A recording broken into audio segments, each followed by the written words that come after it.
They say the smell of burning flesh never leaves you once you've experienced it in war. What they don't tell you is how satisfying the crackling sound of electricity becomes when it's frying the right people. The words echoed in the humid Phoenix air at 11:30 p.m. as I sat in my work van outside what used to be my home. The monsoon storm was rolling in from the desert, lightning already dancing across the mountains. Perfect timing. I am Dustin Parker, 39 years old, a union electrician with Local 387 and an Army Corps of Engineers veteran. My world, the one I had built with calloused hands and an honest paycheck, had ended just 3 hours ago. These same hands that had wired entire subdivisions and rewired FOBs in Iraq now felt alien gripping the steering wheel, disconnected from the cold rage that still pulsed through my veins, like 240 volts of lethal current. 3 hours earlier, my day had started with unexpected good fortune. The emergency call at the Scottsdale resort had been canceled last minute. Faulty GFCI outlet turned out to be user error. I decided to surprise my wife Rachel with an early return home. For the past 5 years, our marriage had been solid as copper wiring. We were two people who had found contentment in our modest ranch house in Ahwatukee. We'd been trying to start a family for 6 months now, a shared dream that had brought us closer together. Rachel worked part-time as a dental hygienist, 3 days a week, which gave her time to keep our house perfect and support my union activities. I imagined her face lighting up when I walked through the door with her favorite Thai takeout from that place on Ray Road. As I pulled into our driveway, the first thing that hit me wrong was the silver BMW 7 Series parked boldly in front of our house. Not hidden around the corner like a guilty secret, but right there in plain sight. My military training, that constant awareness of things that don't belong, immediately flagged it as a threat. But my heart, still warm with the day's simple purpose, rationalized it as a neighbor's guest. I got out of my van, the takeout bag warm in my calloused hands. The Arizona heat was already building toward another triple-digit day. As I approached our front door, I heard it. Low, rhythmic sounds that made my stomach drop like I'd been gut-punched. They weren't coming from the basement like some cliché affair story. They were coming from our master bedroom, my bedroom. The moaning was unmistakable, accompanied by a man's voice I didn't recognize whispering my wife's name. Rachel. God, Rachel. The voice was refined, educated. Everything I wasn't. My first instinct, honed by 2 tours in Iraq, was to kick down that bedroom door and end both of them with my bare hands. Every fiber of my being screamed for immediate, brutal confrontation. But the other part of my mind, the strategic part that had kept me alive when IEDs were popping off daily, stepped in. I pictured the aftermath. Police, lawyers, prison. My revenge would be hollow if I spent the next 20 years in a cage. That path was for impulsive men, not for a soldier who had learned patience and precision. I quietly walked back to my van, set the takeout on the passenger seat, and drove away. Not toward any destination, just away from the lie my life had become. I drove through the desert suburbs for 2 hours, the white-hot rage gradually cooling into something far more dangerous. Methodical focus. My mind, once trained for combat engineering, was now calculating a different kind of demolition. By the time I returned, the BMW was gone. I found Rachel in the kitchen, her auburn hair slightly messed up, skin flushed, scrubbing the granite countertops with frantic energy. The scent of expensive cologne still lingered in the air, mixing with her guilt like a toxic cloud. She turned to me with that fake smile I'd apparently been blind to for months. Hey baby, you're home. Early. I took a long shower and decided to clean up. Her green eyes, usually so direct and honest, couldn't meet mine. The lies tasted bitter in the air between us. I walked over, set the cold takeout on the counter, and kissed her forehead. The taste of deception, the lingering scent of another man's sweat. It was a sickening cocktail. I simply asked, "How was your day, sweetheart?" The question hung between us like a live wire. That night, as Rachel slept peacefully beside me in our violated bed, I stared at the popcorn ceiling we'd talked about scraping off next summer. The illusion of our perfect marriage was dead, but in its place, a new reality had formed. It was a reality of betrayal, but also of clear strategic purpose. For the next 4 days, I lived a double life more complex than any undercover op. On the surface, I was the same devoted husband bringing home flowers and asking about her dental hygienist stories. But underneath, I was reconnaissance on my own wife. My years of military training and surveillance were invaluable. I watched her patterns, her nervous habits, the way she clutched that iPhone like a lifeline, her obvious relief when I left for work. I was a ghost in my own home, gathering intelligence with the patience of a sniper. The old Dustin Parker would have confronted her, demanded answers. The new one knew that knowledge was power, and power required perfect timing. On Tuesday morning, Rachel left for her weekly grocery run at Fry's. I waited exactly 10 minutes after her Honda Civic disappeared before driving to Best Buy on Baseline. My purchase was simple but critical: a Ring doorbell with motion alerts and cloud storage. Military-grade surveillance hidden in suburban camouflage. I installed it within 30 minutes, testing the system until I received crystal-clear alerts on my phone. The device had night vision, two-way audio, and enough battery life to catch whatever was coming. Phase 1 was operational. The next day, I put Phase 2 into motion at the Union Hall. I approached Lance Cooper and Brady Thompson, two brothers I'd trusted with my life on more than one job site.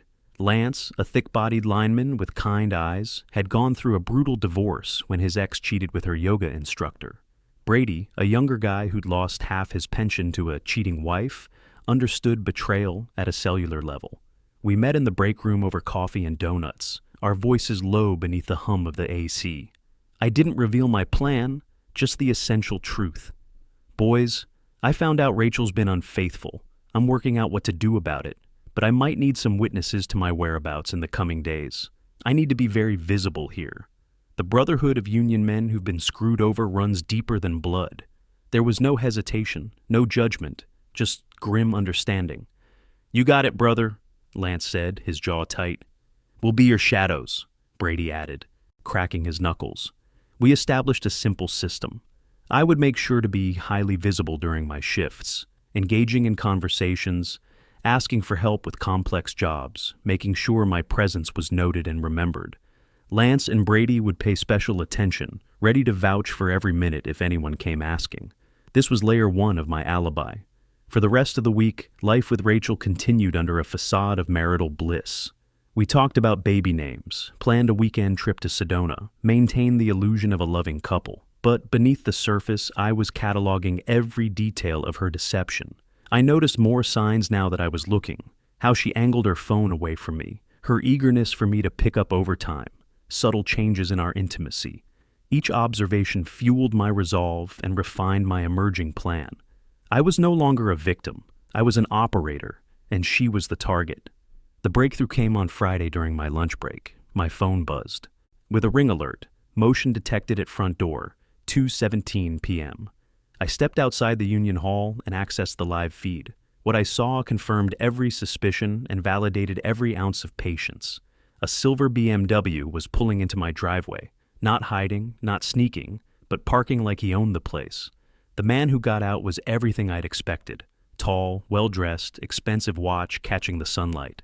Dr. Wesley Ford, according to the business card I'd later find in Rachel's purse. Cardiologist at Phoenix Heart Institute. The kind of white coat professional who probably made my annual $78,000 in 3 months. I watched him walk to my front door like he belonged there. Watched my wife open it with a smile I hadn't seen in months. Watched her pull him inside, her hands already reaching for his belt. The timestamp and crystal clear video documented everything I needed. Instead of the rage I'd felt before, a strange calm settled over me. This was evidence, proof, justification for what was coming. I saved multiple video files to secure cloud storage, creating a digital paper trail that couldn't be destroyed or denied. I got back in my van and drove home, timing it perfectly. Wesley's BMW was still there, parked like a monument to his arrogance. I waited in my vehicle until I saw him emerge from my backyard gate. Apparently, they were using the pool area too. Only then did I drive around the block and return home. Rachel greeted me with frantic energy, freshly showered, clothes hastily thrown on. Her attempt at normalcy was pathetic and only strengthened my resolve. The scent of chlorine and expensive cologne created a cocktail of betrayal that burned my nostrils. That evening, as she pretended to watch Netflix, I retreated to my workshop in the garage. From a locked toolbox, I retrieved something I'd brought back from Iraq, a small electrical device the Corps had used for controlled demolitions. It wasn't officially missing from inventory, just a contingency I'd carried for years, never imagining I'd use it at home. I examined the device carefully, checking the circuitry and calculating the amperage needed. My demolitions training from the Army kicked in as I considered electrical load, circuit breakers, and GFCI safety systems. The monsoon season was perfect. Power surges were common. Electrical accidents happened all the time. Over the next 3 days, my reconnaissance of my own home intensified. I studied our electrical panel, mapped every circuit, measured the amperage to each room. I researched how electrical accident investigations worked, learning what looked suspicious versus what appeared tragically accidental. My military experience with improvised electrical systems gave me confidence that my plan would pass any inspection. I was an expert at making destruction look like coincidence.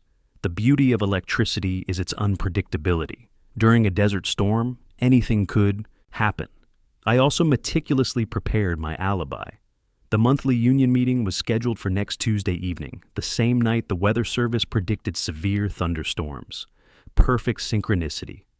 I arranged to help with the meeting setup, ensuring I'd be surrounded by witnesses when the lights went out. Lance and Brady understood they were providing cover for something significant without knowing the lethal details. Their trust was absolute. They'd follow me into hell without asking questions. Monday arrived with typical Phoenix heat. I kissed Rachel goodbye at 7 a.m., told her I loved her, and drove to the job site. We were rewiring a new subdivision in Chandler, which gave me perfect access to the supplies I needed. A few feet of specialized wire, some modified outlet components. Nothing that would be missed from a multi-million-dollar electrical contract. At 2:30 p.m., my Ring doorbell sent the expected alert. I accessed the feed and watched Wesley's BMW pull into my driveway with the confidence of ownership. This time, I could see Rachel had given him a garage door opener. He was parking inside like he lived there. The violation was complete. My home, my bed, my garage, nothing was sacred to them. But their comfort would be their downfall. I told my foreman I needed to check on a permit issue at the city offices, a trip that typically took 2 hours. Lance and Brady noted my departure time as part of our unspoken protocol. Instead of City Hall, I drove straight home, parking 3 blocks away. I approached through the desert wash behind our neighborhood, military stealth keeping me invisible. Wesley's car was secure in my garage. They felt completely safe. Moving like a ghost through my own backyard, I entered through the utility room door. The house was silent except for faint sounds from the master bedroom. I went straight to the electrical panel and began my work. The beauty of being a union electrician is that electrical accidents are perfectly plausible, especially during monsoon season. I modified the GFCI circuit for the master bathroom, carefully bypassing the ground fault protection with surgical precision. The process took 90 minutes of meticulous work, removing the safety interlock, rerouting the neutral line, and installing a hidden jumper that would fail under specific conditions. Years of electrical training guided every connection as I calculated load patterns and fault scenarios. The master bathroom had a large soaking tub with electrical jets, perfect for my needs. I rigged the system to fail catastrophically when the jets were activated during a power surge, something that would happen naturally when the storm hit. The modification was invisible to casual inspection, but would prove lethal under the right circumstances. After completing the circuit work, I positioned the small device from Iraq inside the electrical panel, timed to create a massive surge at exactly 8:15 p.m., right when the union meeting would be in full swing. The device would be completely destroyed in the resulting electrical fire, leaving no evidence of its existence. I tested each connection twice, ensuring the system would function flawlessly. No fingerprints, no unusual modifications visible to standard inspection. The setup would pass any investigation as a tragic accident during a monsoon storm. After exactly 90 minutes, I reversed my infiltration route and drove to the permit office, actually filing the paperwork I claimed to be handling. I returned to the job site with legitimate documentation and a receipt, my alibi ironclad. The timing was perfect. Lance and Brady confirmed my absence matched exactly what I had told the foreman. At 6:30 p.m., I headed to the Union Hall for meeting setup. The storm was building on the horizon, lightning already flickering across the desert sky like artillery fire. Lance and Brady were helping arrange chairs, providing multiple witnesses to my presence. We discussed the upcoming contract negotiations, completely normal conversation that dozens of people would remember. The monsoon was approaching faster than predicted.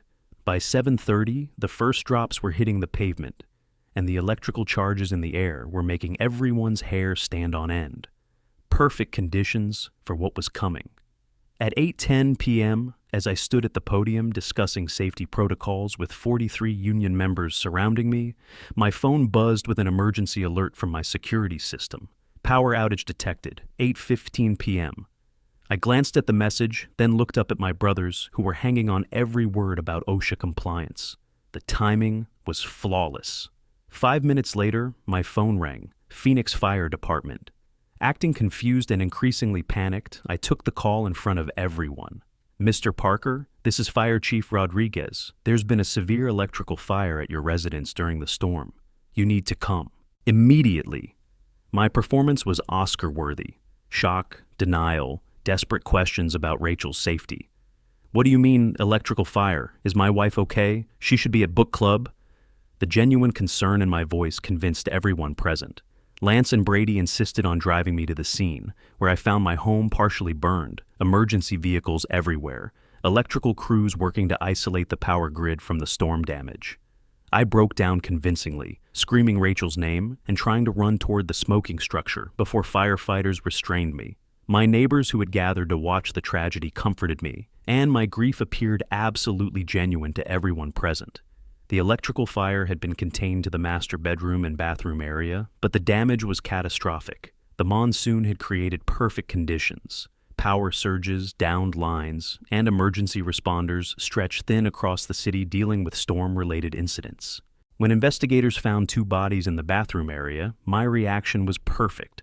Overwhelming shock that Rachel had been home, confusion about the second victim, growing rage and betrayal as the implications became clear. "Who the hell is that with my wife?" I demanded, my voice breaking with manufactured anguish. My story was simple and bulletproof. I thought Rachel was at her Tuesday night book club, had no idea about any affair, was devastated by this revelation of betrayal discovered in the worst possible way. The storm, the electrical surge, the tragic accident, everything aligned perfectly with the narrative I'd constructed. Detective Stone arrived within 2 hours, his experienced eyes immediately suspicious. A 15-year veteran of homicide investigations, he'd seen this pattern before. Spouse dies in house fire, surviving partner conveniently absent. But my alibi was unshakable. 43 union members had witnessed my presence during the exact time of the electrical accident. The investigation began aggressively. Detective Stone interviewed neighbors, learning about my work schedule, my relationship with Rachel, and any signs of marital trouble. Most described us as a loving couple trying to start a family, but Mrs. Hughes, from across the street, mentioned seeing that BMW in the area frequently when I was at work. This discovery shifted the investigation toward a potential motive. I submitted to questioning voluntarily, accompanied by a union-provided lawyer. Another detail that initially raised Detective Stone's suspicions, but ultimately protected me from any procedural mistakes. During the interrogation, I maintained my story perfectly. I was at the union meeting discussing safety protocols, surrounded by witnesses.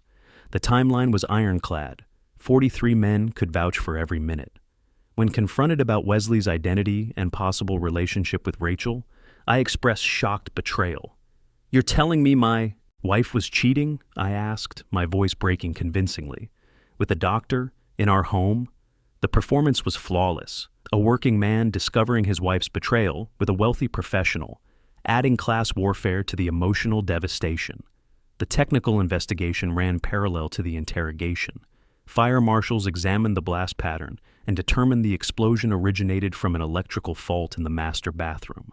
The monsoon storm had created perfect conditions. Power surges throughout the city. Multiple electrical accidents reported that same night. Gas company records showed no leaks.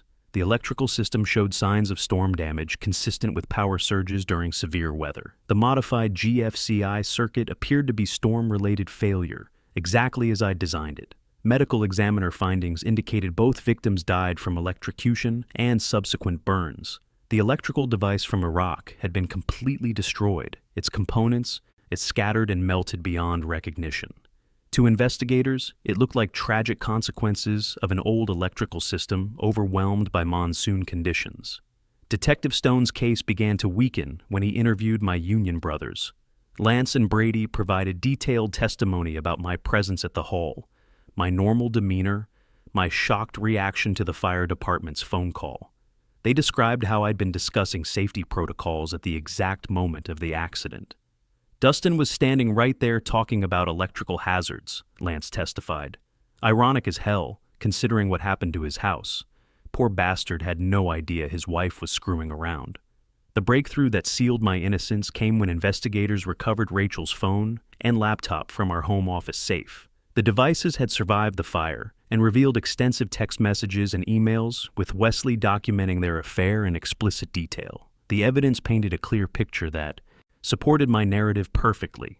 Rachel had given Wesley a garage door opener, spare keys, complete access to our home.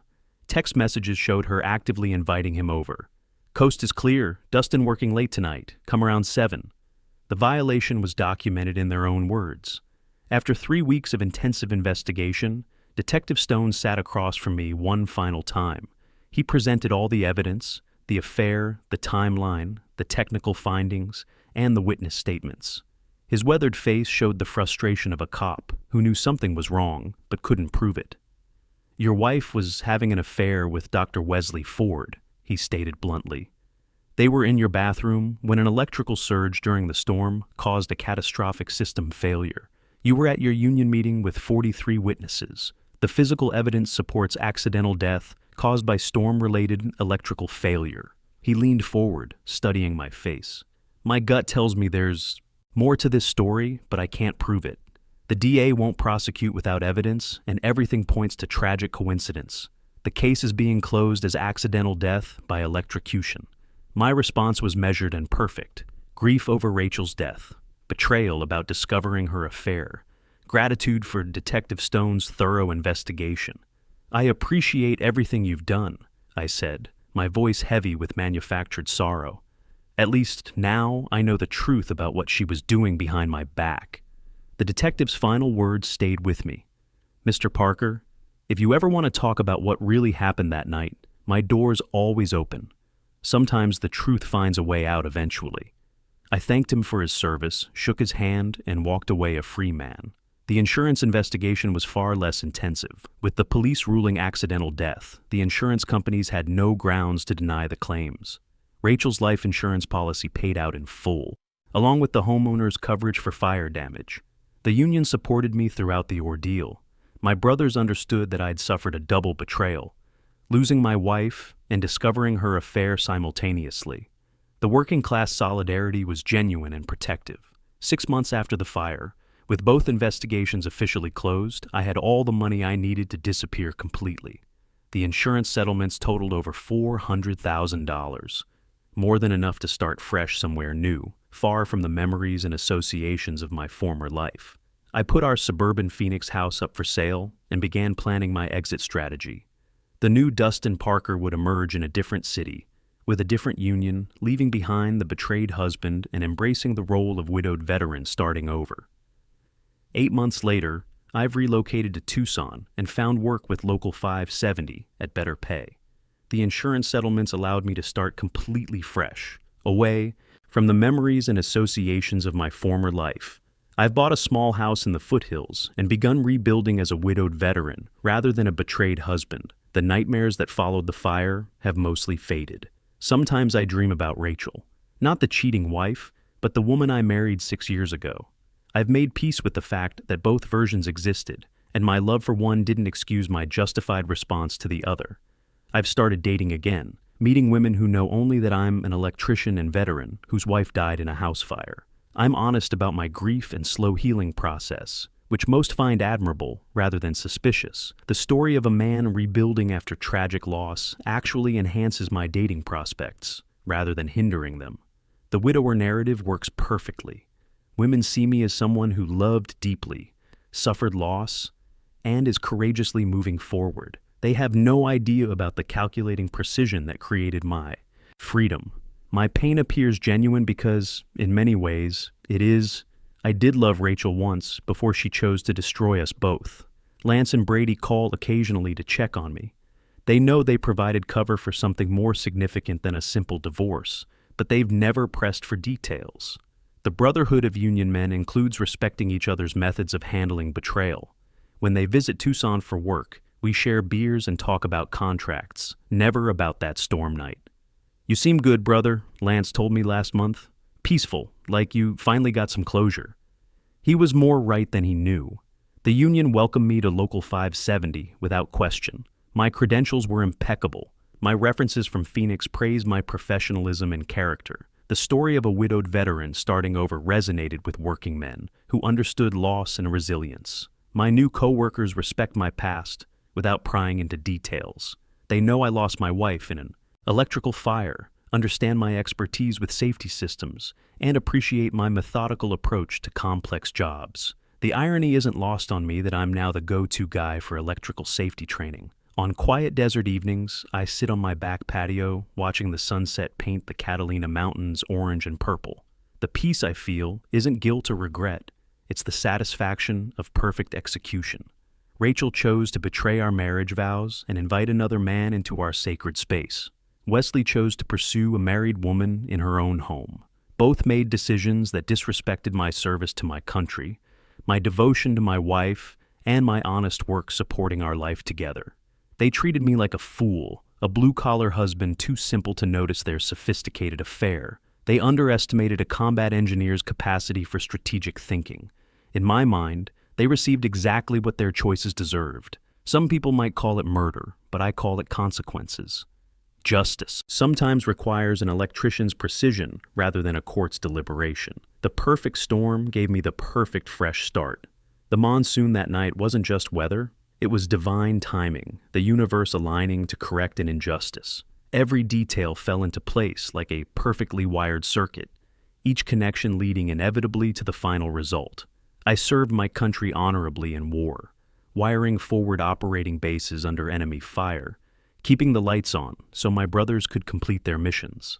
I served my own honor equally well at home, eliminating threats to my dignity with the same professional competence. Detective Stone was right about one thing. The truth does have a way of coming out eventually. But sometimes the truth isn't what happened, it's what needed to happen. The truth is that cheating wives and their wealthy lovers sometimes get exactly what they deserve, and skilled tradesmen know how to make justice look like accident.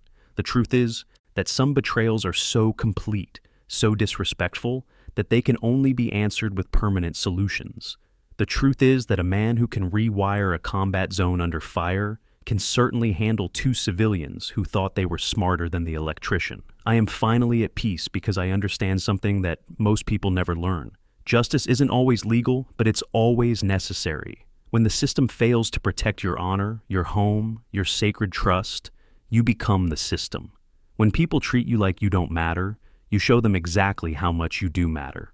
The last 8 months have taught me that the perfect crime isn't one that goes undetected. It's one that looks so much like fate that no one questions whether it was justice. Rachel and Wesley didn't die in an electrical accident. They died because they forgot that every man has limits, every betrayal has consequences, and every electrician knows exactly how much voltage it takes to stop a human heart. That's the insight they never saw coming, the truth that followed them into the darkness. Sometimes the quiet guy with the steady job and the honest hands is the most dangerous man you'll ever underestimate. Sometimes the real power isn't in the boardroom or the operating room. It's in the hands that control the electricity flowing through your world. And sometimes justice wears work boots and carries a union card.